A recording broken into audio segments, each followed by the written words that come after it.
সংসারটা যখন আমাদের আর সংসারের প্রত্যেকটা কাজকর্ম যখন আমাদেরকেই করতে হবে, তাই প্রত্যেক মহিলার উচিত সকালবেলা ঘুম থেকে উঠে সংসারের সমস্ত কাজগুলোকে সুন্দর মতো গুছিয়ে নেওয়া, যাতে সারাদিনের কাজটা অনেকটাই স্মুথলি ভাবে হয়ে যায়।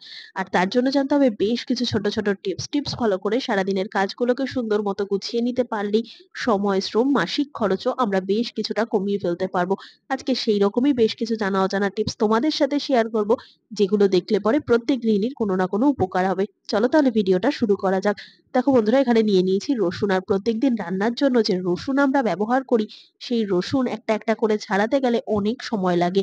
সময় তো লাগে, সাথে নখ দিয়ে এভাবে ছাড়াতে গেলেও দেখবেন নখের মাথাটাও না ব্যথা হয়ে যায়। কিভাবে রসুন আমরা ছাড়াবো, কিভাবে রসুন ছাড়াতে গেলে তাড়াতাড়ি কাজটা হবে, সাথে অল্প সময়ের মধ্যে অনেকটা রসুন ছাড়াতে পারবো, আর কোনো রকম আমাদের নখে বা হাতের ক্ষতি হবে না, তার জন্য রইলো ছোট্ট একটা টিপস। তার জন্য প্রথমেই কি করতে হবে, যে কটা রসুনের কোয়া আমাদের দরকার রসুন থেকে, সে কটা কোয়া প্রথমে ছাড়িয়ে নেবো। তো এখানে দেখো বেশ খানিকটা রসুনের কোয়া আমি ছাড়িয়ে নিয়েছি।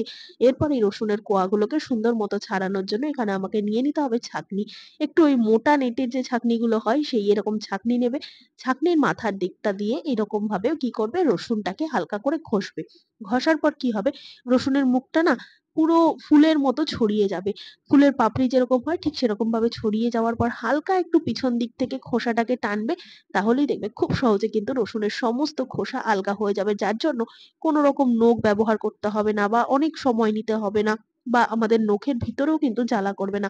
এই ছোট্ট কাজটা যদি আমরা খোসা ছাড়ানোর জন্য একটা ছাঁকনি ব্যবহার করি, তাহলে কিন্তু অনেক সহজেই কাজটা হয়ে যাবে।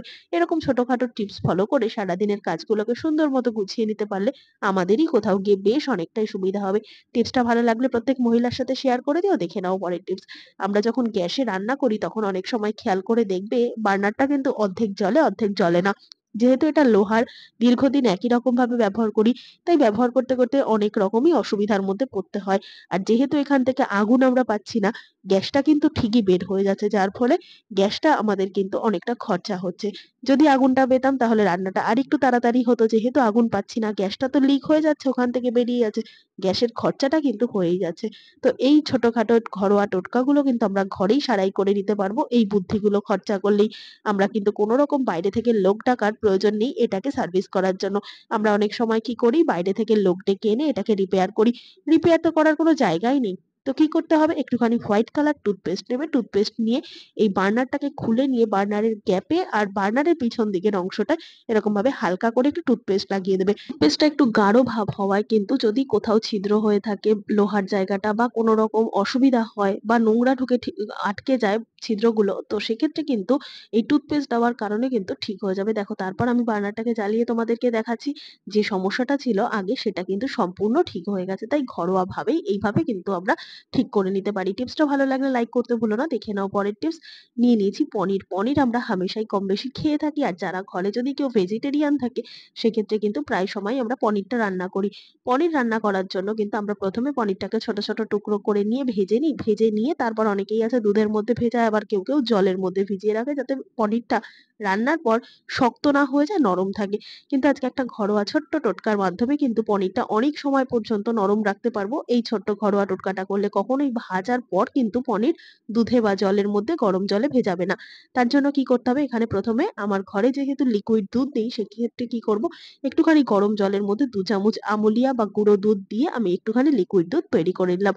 তবে ঘরে যদি দুধ না থাকে, সেক্ষেত্রে পনির ভেজানোর জন্য কিন্তু এরকম আমুলিয়া গুলিয়ে করে নিতে পারো। সেক্ষেত্রে না একটা ক্রিমের ভাব আসবে। মানে যেহেতু আমরা পনির রান্নায় একটু ক্রিম দিয়ে থাকি অনেক অনেক সময়, সেক্ষেত্রে যদি ক্রিম ঘরে না থাকে, সেক্ষেত্রে ক্রিমের যে স্বাদ আছে না, সেই স্বাদটা কিন্তু এরকম আমুলিয়া দিয়ে করলেই আসবে।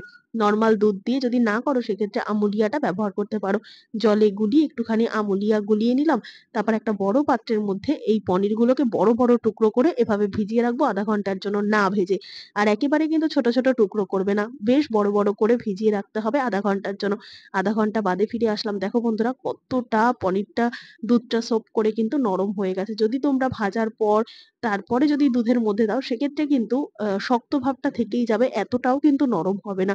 তো কি করতে হবে, এরকম বড়, বড় টুকরো করে কেটে নিয়ে তারপর যদি প্রথমেই না ভেজে দুধের মধ্যে বা গরম জলের মধ্যে ভিজিয়ে রাখো, সেক্ষেত্রে নরম কিন্তু আরো বেশি সময় পর্যন্ত থাকবে আর পনিরের স্বাদটাও ভালো হবে। আশা করছি ছোট্ট টিপসটা কাজে দেবে। ভালো লাগলে প্রত্যেক মহিলার সাথে শেয়ার করে দিও। দেখে নাও পরের টিপস। ধরনের লোফা বা এই ধরনের যে জালিগুলো হয় গা ঘষা, সেগুলো আমরা প্রত্যেকেই ব্যবহার করে থাকি। কিন্তু একটা জিনিস খেয়াল করে দেখবে বন্ধুরা, এই ধরনের জালিগুলো অনেক সময় যদি ছিঁড়ে যায়, নষ্ট হয়ে যায় বা অনেকদিন ব্যবহার করতে, করতে খারাপ হয়ে গেল, তখন কিন্তু এই জালিগুলো আমাদের আবার কিনে আনতে হয়। কিন্তু আরো একটা জিনিস দেখবে, যখন এটাকে দিয়ে আমরা সাবানটা দিয়ে মানে গাটা ঘষবো না, তখন কিন্তু সাবানটা বারবার এই জালির মধ্যে নিয়ে একসাথে যদি দুটোকে আমরা মানে সাবান জালির মধ্যে আমরা সাবানটাকে নিয়ে তারপর গায়ে দিই না, সেক্ষেত্রে কিন্তু সাবানটা বারবার স্লিপ কেটে পড়ে যাওয়ার ভয় থাকে। তাই যদি সাবান জালি নষ্ট হয়ে যায়, ঘরে কিভাবে আমরা সাবান জালি বানিয়ে নিতে পারবো তারই একটা ছোট্ট টিপস। নিয়ে নিয়েছি নেটের ব্যাগ। আর এই ধরনের নেটের ব্যাগগুলো যখন আমরা বাজার থেকে ফল, সবজি এগুলো কিনি না তখন পাই। তো এই নেটের ব্যাগগুলো ফেলবো না। দুটো নেটের ব্যাগের ভেতর এরকম ভাবে সাবানটাকে ভরে নেটের ব্যাগটাকে এভাবে ফোল্ড করে নেবো। তারপর যদি এই নেটের ব্যাগটাকে দিয়ে আমরা সুন্দর মতো গা ঘষে নিতে পারি, সেক্ষেত্রে দেখবে যেরকম স্ক্রাবারের কাজ হলো সেরকম কিন্তু বারবার যে বড় এই লোফাটার মধ্যে সাবানটা নিলে যে বারবার স্লিপ কেটে সাবানটা পড়ে যেত না, সেই জিনিসটা কিন্তু হবে না। যেহেতু এর মধ্যে আমি নেটের ব্যাগের মধ্যে যেহেতু সাবানটাকে ঢুকিয়ে নিয়েছি, তাই সাবানটা কিন্তু খুব সুন্দর মতো সেফটি ভাবে থাকবে। এদিক ওদিক বারবার স্লিপ কেটে বাথরুমের মধ্যে পড়েও যাবে না। আর সাথে কিন্তু সাবানটার জন্য সুন্দর মতো একটা খোসা আমরা ফ্রি অফ কস্টে ফেলে দেওয়া একটা জিনিসকে দিয়ে বানিয়ে নিতে পারলাম। তাই কোনো জিনিসই মহিলাদের কাছে ফেলনা না। এরকম ছোট্ট, ছোট্ট বুদ্ধি খাটিয়ে সংসারের কাজগুলো করলে আমাদেরই অনেকটা সুবিধা হবে। তো চলো দেখে নাও পরের টিপস। আমরা যখন চিরুনি দিয়ে মাথা আঁচড়াই তখন প্রত্যেক মহিলারই আছে প্রচুর পরিমাণে হেয়ার ফল হয়। আর সেই চুলগুলো কিন্তু চিরুনির মধ্যে এইভাবেই আহ জড়িয়ে যায়। তো এই চুলগুলো যখন আমরা চিরুনি পরিষ্কার করি তখন চুলগুলোকে নিয়ে এদিক ওদিক রেখে দিই, বা অনেকেই আছে খাটের তোশকের নিচে রাখে, বা অনেকে আছে এই চুল জমায়, বা হয়তো এদিক ওদিক খাওয়ায় উড়েও যায়। সেক্ষেত্রে কিন্তু চুলটা কোথায় চলে গেল না গেল বা কোথায় রাখবো না রাখবো সেই নিয়ে আমাদের একটা চিন্তা থাকে। অনেক সময় খাবারের মধ্যে উড়ে গিয়ে পড়তে পারে।